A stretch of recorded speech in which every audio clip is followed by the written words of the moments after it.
çekip bu cangalda aç koynunu canım ana külbet çekip bu cangalda aç koynunu canım ana.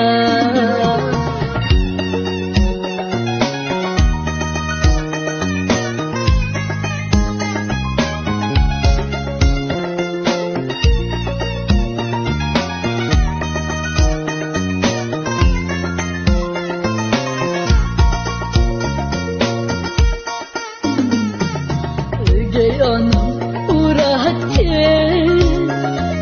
aç mı vermeyi hediyeti Ögey anam uğrattı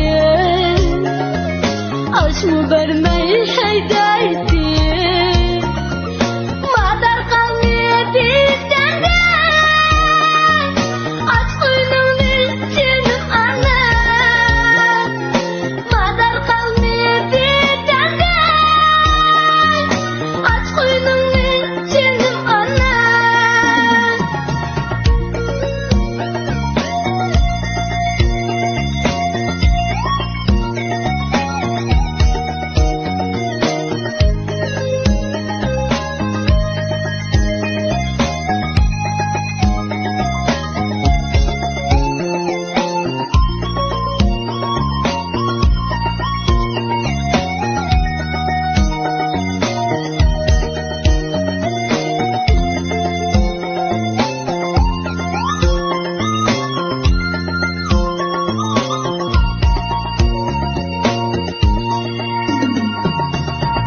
Yaşlı iddiayımı aç kalvanı iddiayımı Akkan yaşlı iddiayımı aç kalvanı iddiayımı Dayak yiyenli iddiayımı aç koynunu canım anne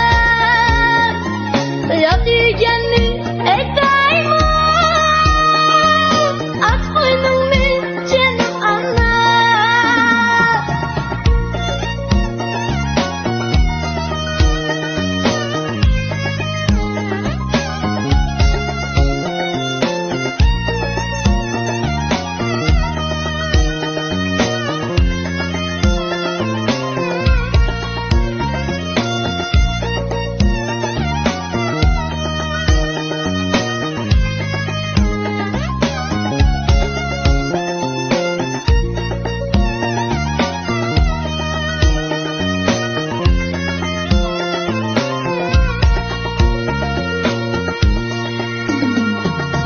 Oğlum dedim ki yetim